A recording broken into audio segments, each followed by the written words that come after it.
Alright, let's talk about the newest resonator added to Wuthering Waves, Cantarella. The newest Havoc SubDPS healer. And in this video, we're going to talk about her kit, teams, and rotations so that way you know everything that you need to know before you row. So let's go ahead and talk about her kit, to where you can break this down into 5 parts. The most important thing being her forte bar, to where you're mainly trying to get 5 stacks so that way you can fully utilize her kit. Let's go ahead and break down how we're able to get stacks. The first way is by executing your 3rd basic attack. You can also gain a stack by introing in, and you get a stack immediately after if you cast a basic attack. Another way to gain a stack is by casting your skill. And lastly, your liberation grants you 3 stacks. So now let's go ahead and talk about the second most important thing of her kit, her Mirage form. And how you enter this form is by casting a heavy attack when you have at least 1 stack. But you want to make sure that you have at least 3 stacks when entering this form so that way you can cast her enhanced skill. So what you're trying to do in this form is gather 3 stars so that way you can cast an enhanced skill. How you do that is by casting basic attacks in this form, and every time you hit an enemy, you're going to generate a star. Once you have 3, you're able to cast an enhanced skill.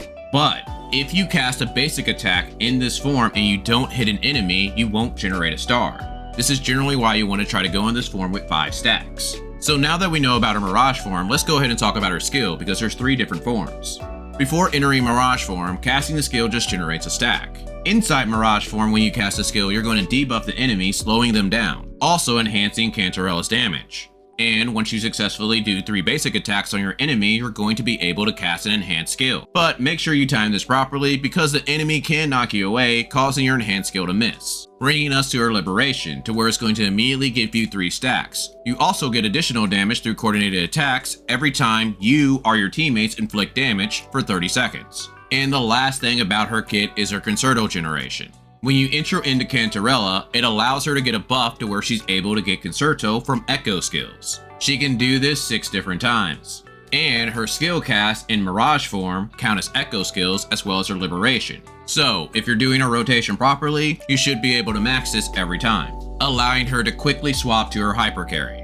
Next, let's talk about her build. The main thing that you're going to want to focus on is crit rate and crit damage, to where the importance is mainly going to depend on what weapon you end up using. Her next biggest thing is going to be energy recharge, because you want to make sure that you're able to cast her Resonance Liberation every rotation. You're going to want somewhere between 115 to 130 energy recharge. And depending on your energy recharge really determines when you want to cast your Resonance Liberation. If you have less energy recharge, you generally want to cast it at the start of the battle.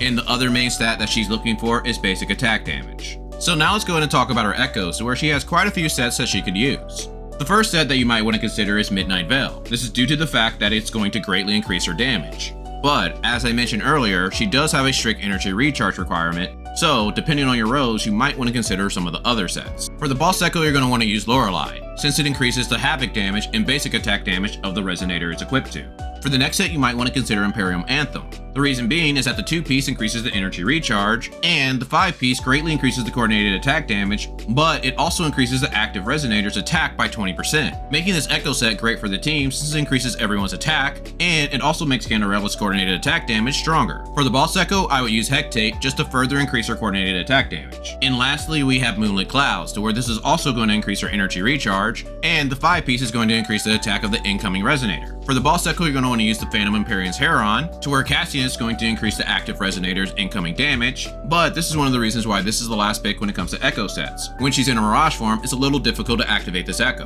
causing you to slightly change your rotation. For your 4-cost boss Echo main stat, you're going to want to go with crit rate or crit damage depending on your weapon choice. For your 3-cost elite Echoes, you're going to want to use Havoc damage, but if you find yourself not having enough energy recharge, then you might have to make one of the 3-cost Echoes an energy recharge Echo. If this is the case, then you might want to consider using an Echo set that has energy recharge in it. And for your 1-cost Echoes, you're going to want to go with attack. Which brings us to her weapon. So clearly her signature weapon is the best one for her, due to the fact that it increases her attack, increases her basic attack damage, and reduces the Havoc resistance of the enemy. Next you have Zezi's signature weapon, to where this one also increases her attack and greatly increases her basic attack damage. And slightly under that is Yinlin's signature weapon, to where it's going to increase her attribute damage and her attack.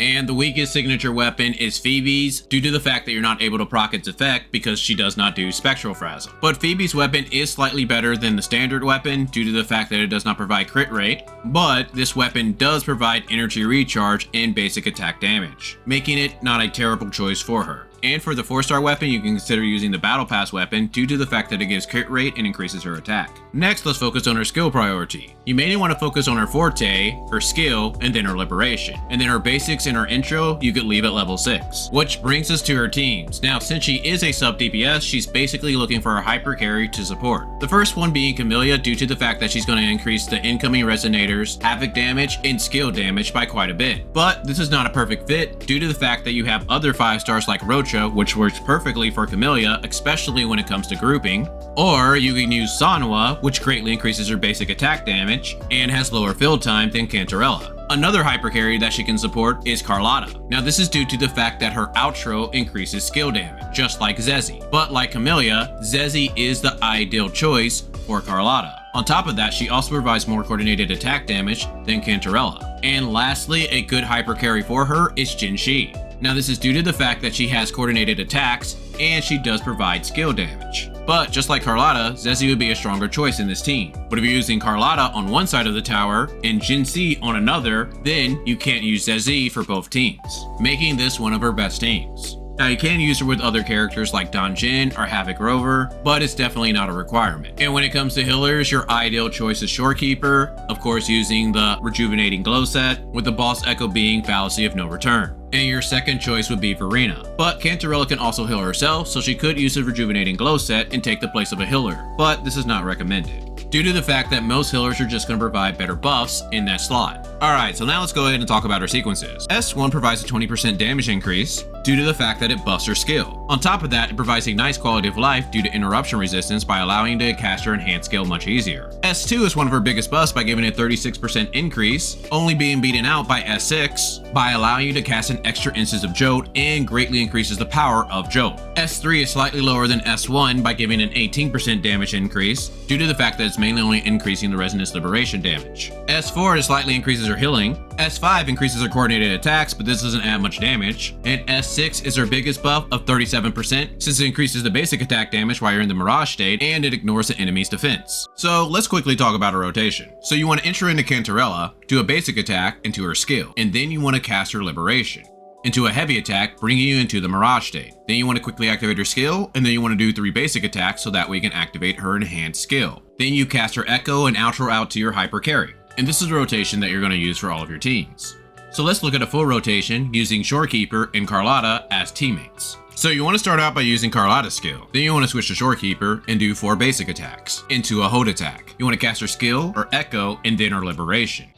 Then you want to cast another 4 basic attacks into a heavy attack, and then you want to intro into Cantarella and do a basic attack. Cast her skill into her liberation and do a heavy attack. Cast her skill, do 3 basic attacks, and then cast her enhanced skill, to where you echo and intro into Carlotta. Then you do Carlotta's rotation,